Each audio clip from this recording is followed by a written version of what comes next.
फातिमा की रानी माँ, प्रभु यीशु की माँ, आसरा तू ही है माँ।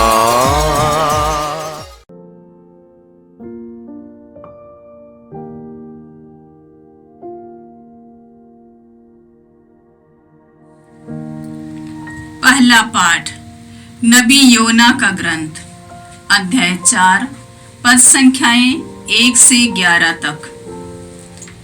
योना को यह बात बहुत बुरी लगी। वह क्रुद्ध हो गया और उसने यह कहकर प्रभु से निवेदन किया, हे प्रभु, क्या मैंने यह नहीं कहा था जब मैं अपने स्वदेश में था? इसलिए तो मैं तर्शीश नगर भाग गया। मैं जानता था कि तू करुणामय तथा दयालु ईश्वर है, देर से क्रोध करने वाला, अनुग्रह का धनी और दंड देने को अनिच्छुक। हे प्रभु, अब तू मुझे उठा ले। जीवित रहने की अपेक्षा मेरे लिए मर जाना कहीं अच्छा है। प्रभु ने उत्तर दिया, क्या तुम्हारा क्रोध उचित है? योना नगर से निकलकर उसके पूर्व में बैठ गया। वहां उसने अपने लिए एक छप्पर छा लिया और यह देखने के लिए कि नगर का क्या होगा, वह उसकी छाया में बैठ गया। तब प्रभु ने एक कुंदरू लता उगाई। वह योना के ऊपर फैल गई और उसके सिर पर छाया कर उससे आराम देने लगी। उस लता से योना बहुत प्रसन्न हुआ।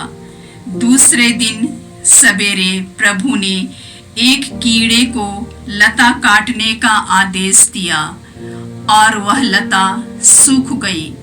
सूर्योदय के बाद ईश्वर के आदेश अनुसार झुलसने वाली पूर्वी हवा चलने लगी। योना के सिर पर पड़ने वाली धूप इतनी तेज थी कि वह बेहोश होने लगा और मरने की इच्छा प्रकट करते हुए बोल उठा, जीवित रहने की अपेक्षा मेरे लिए मर जाना कहीं अच्छा है। ईश्वर ने योना से कहा, क्या कुंदरू लता के कारण तुम्हारा क्रोध उचित है? उसने उत्तर दिया, मेरा क्रोध उचित है, मैं मर जाना चाहता हूँ। तब प्रभु ने कहा, तुम तो उस लता की चिंता करते हो। तुमने उसके लिए कोई परिश्रम नहीं किया, तुमने उसे नहीं उगाया। वह एक रात में उग गई और एक रात में नष्ट हो गई। तो क्या मैं इस महान नगर निनवे की चिंता नहीं करूं? उसमें 1,20,000 से अधिक ऐसे मनुष्य रहते हैं जो अपने दाहिने तथा बाएं हाथ का अंतर नहीं जानते, और असंख्य जानवर भी।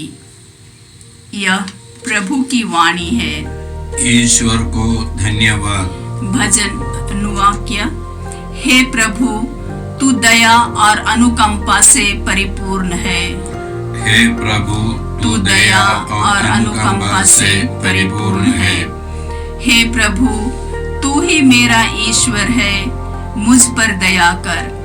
मैं दिन भर तुझे पुकारता हूँ। हे प्रभु, अपने दास को आनंद प्रदान कर। मैं तेरी आराधना करता हूँ। अनुवाक्य। हे प्रभु, तू दया और अनुकंपा से परिपूर्ण है। हे प्रभु, तू दया और अनुकंपा से परिपूर्ण है। हे प्रभु, तू भला है, दयालु है और अपने पुकारने वालों के लिए प्रेममय। हे प्रभु, मेरी प्रार्थना सुनने और मेरी दुहाई पर ध्यान देने की कृपा कर। अनुवाक्य। हे प्रभु, तू दया और अनुकंपा से परिपूर्ण है। हे प्रभु, तू दया और अनुकंपा से परिपूर्ण है। हे प्रभु, सभी राष्ट्र आकर तेरी आराधना करेंगे और तेरे नाम की महिमा करेंगे, क्योंकि तू महान है, तेरे कार्य अपूर्व हैं, तू ही ईश्वर है। अनुवाक्य: हे प्रभु, तू दया और अनुकंपा से परिपूर्ण है। हे प्रभु, तू दया और अनुकंपा से परिपूर्ण है। जय घोष। हालेलुया। आप लोगों को गोद लिए हुए पुत्रों का मनोभाव मिला, जिससे प्रेरित होकर हम पुकार कर कहते हैं, अब्बा, हे पिता। हालेलुया। प्रभु आप लोगों के साथ हो और आपकी आत्मा के साथ। संत लूकस के अनुसार प्रभु यीशु ख्रिस्त का पवित्र सुसमाचार। हे प्रभु, तेरी महिमा हो।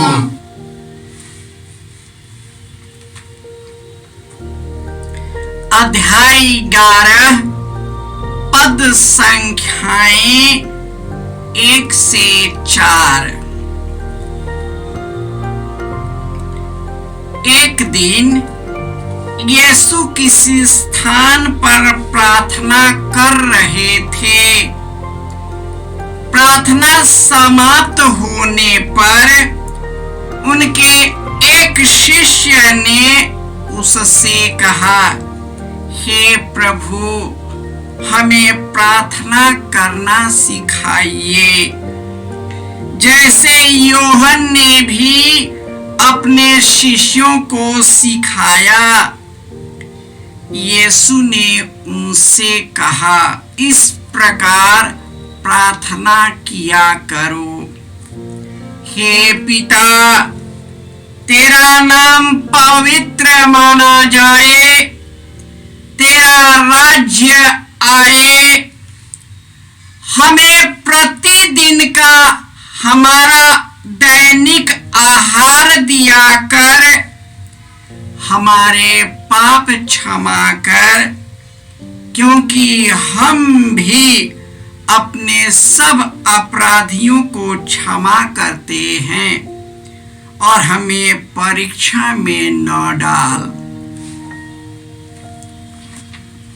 यह प्रभु का सुसमाचार है। हे ख्रिस्त, तेरी स्तुति हो। ख्रिस्त में प्यारे भाइयों और बहनों, ईश्वर का वचन कहता है, जो विनीत और पश्चातापी हैं, वे ईश्वर के कृपा पात्र है। जो पश्चातापी हृदय से मेरे पास आता है, मेरी आत्मा सदा तेरे साथ रहेगा। जो शब्द तेरे मुख में डाल दूंगा, वह न तो तेरे मुख से, न पुत्र पुत्रियों के मुख से, न तेरे पूर्वजों से कभी अलग होगा, क्योंकि ईश्वर दयालु और करुणामय है। वह भला है और पुकारने वालों का प्रेममयी है। जो प्रार्थना करते हैं और उसकी दुहाई देते हैं, ईश्वर उन पर दया करता है, क्योंकि ईश्वर दया सागर है। योना ईश्वर के आदेशानुसार निनवे देश भेजा गया। वह गया, लेकिन पूरे हृदय से नहीं गया। उसने सोचा कि मेरे उपदेश को सुनकर वहां के लोग बात नहीं मानेगा और ईश्वर उसे दंड देगा और मैं ये सब तमाशा देखूंगा। लेकिन जब राजा ने यह बात सुनी, राजाज्ञा निकाली कि सब पश्चाताप करे, छोटे से बड़े, और ईश्वर पिघल गया और ईश्वर उनको बचा लिया। इससे योना बहुत दुखी हो गया। वह कहता है, मैं जानता था कि तू दयालु है।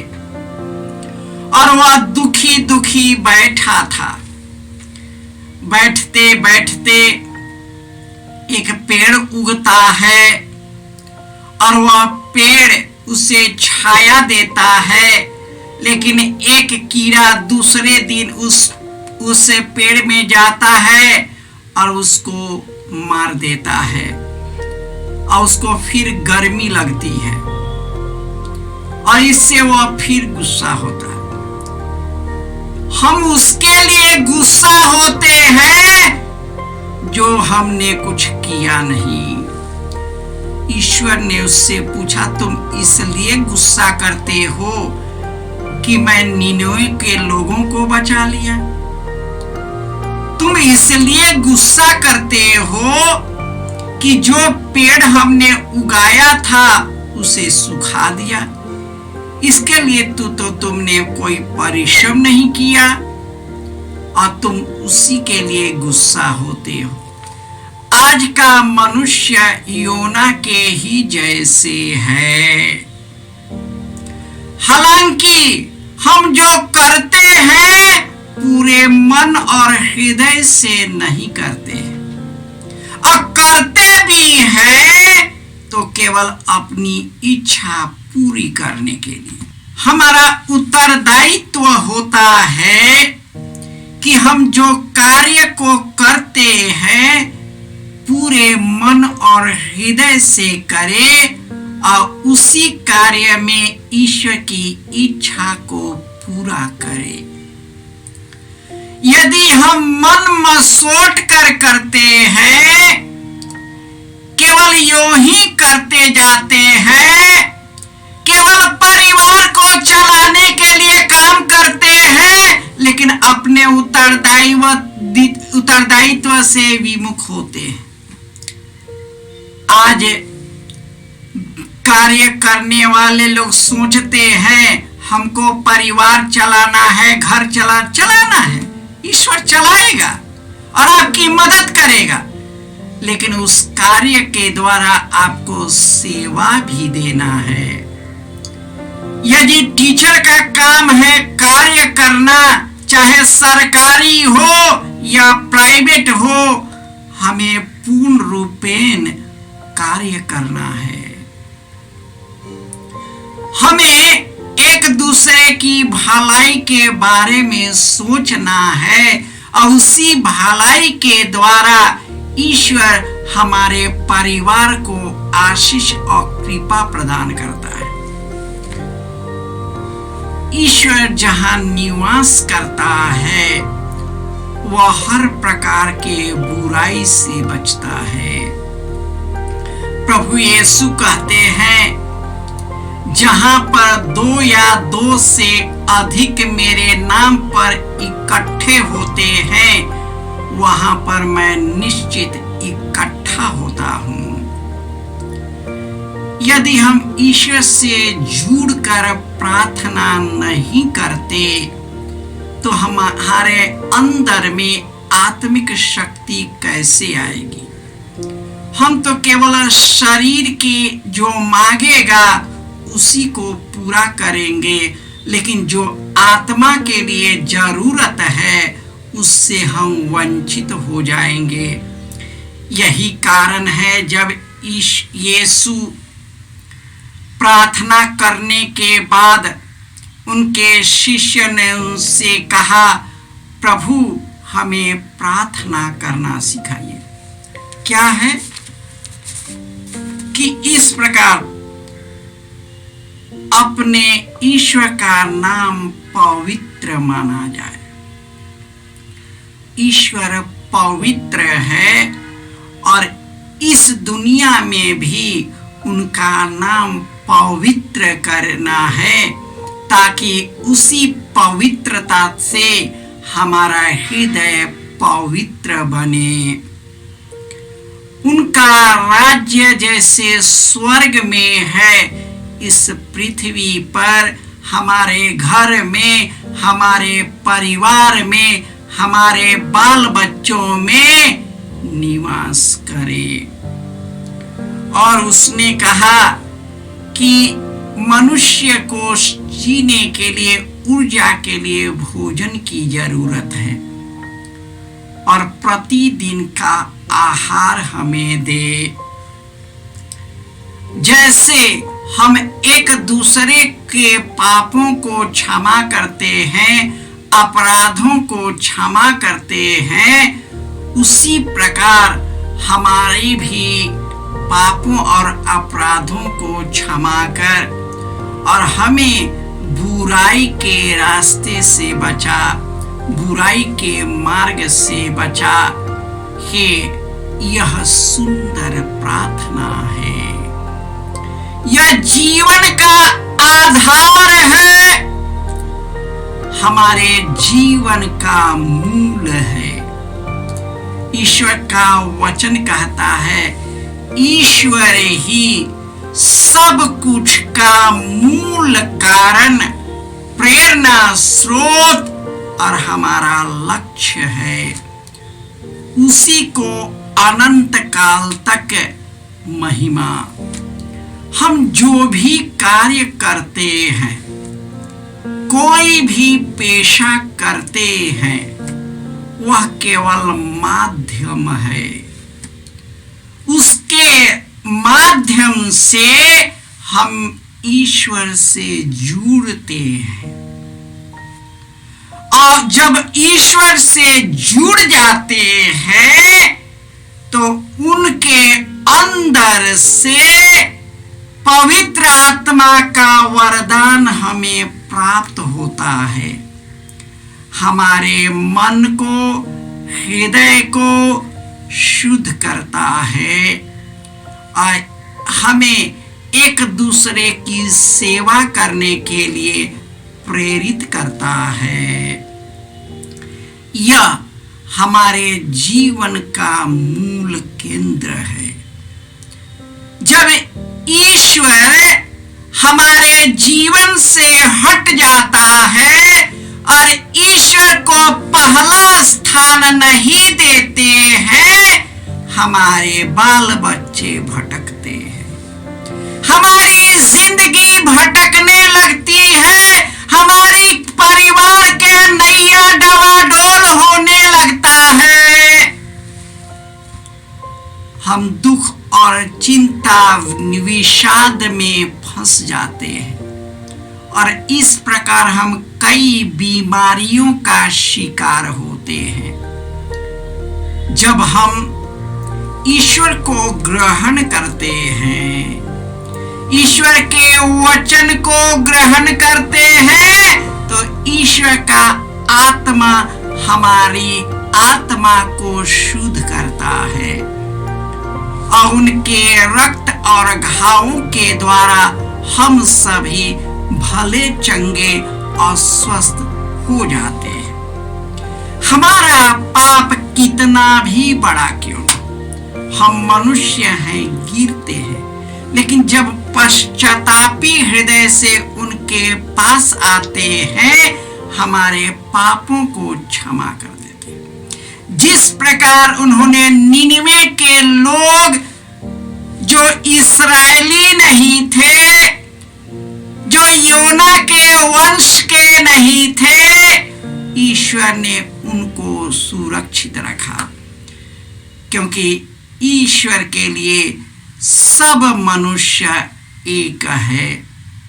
इस्राएली समस्त लोगों का प्रतिनिधित्व करता है कि जो ईश्वर से जुड़कर उनके मार्ग पर चलता है, ईश्वर सदा उनके साथ रहता है।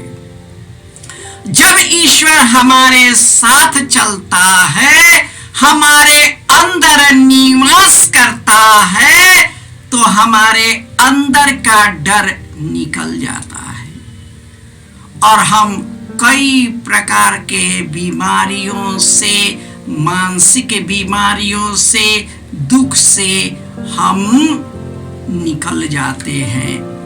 हम भले चंगे अस्वस्थ हो जाते हैं। हे प्रभु, योना ने पश्चाताप किया और वह निनिवे अवश्य गया। फिर वह जैसे मनुष्य एक दूसरे के प्रति नकारात्मक भावना रखता है, जो अपना नहीं है, हम दूसरों को हम स्वीकार नहीं कर पाते। दूसरे लोगों को, दूसरे धर्म को, दूसरे जाति को, दूसरे राष्ट्र को अपने जैसा नहीं मानते। इसलिए हमारे जीवन में टकराव पैदा होता है और यह टकराव युद्ध, लड़ाई झगड़े और खून खराबा में परिवर्तित हो जाता है और हमें ईश्वर की सेवा करने के बदले हम शैतान के जाल में फंस जाते हैं। हे प्रभु यीशु, तूने अपने जीवन मार्ग के द्वारा हमें जीवन प्रदान किया है। तूने क्रूस पर रहते हुए भी अपने विरोधियों को क्षमा किया। हम भी एक दूसरे को क्षमा कर सके और इस प्रकार हम अनंत जीवन के भागी बन सके। जय यीशु। जय यीशु क्रिस्त में प्रिय भाई और बहनों, प्रभु यीशु ने हमें आदेश दिया है संसार के कोने कोने में जाकर सारी सृष्टि को सुसमाचार सुनाओ। सुसमाचार सुनने के लिए और सुनाने के लिए एक अच्छा मौका है। आप कृपया इस चैनल का सब्सक्राइब करें, लाइक करें, शेयर करें, बेल आइकन दबाएं ताकि यहाँ की नई वीडियोस की सूचना आपको मिलती रहेगी। साथ साथ आप दूसरों को भी प्रेरणा दें इसका सब्सक्राइब करने के लिए। याद रखें, कल के मिसा के दैनिक पाठ और उस पर टिप्पणियाँ आज ही दोपहर के बाद हम लोग अपलोड करते हैं। कृपया आज ही उसको सुनकर कल की तैयारी करें। प्रभु यीशु आपको और आपके परिवार को 100 गुनी आशीष देंगे। जय यीशु।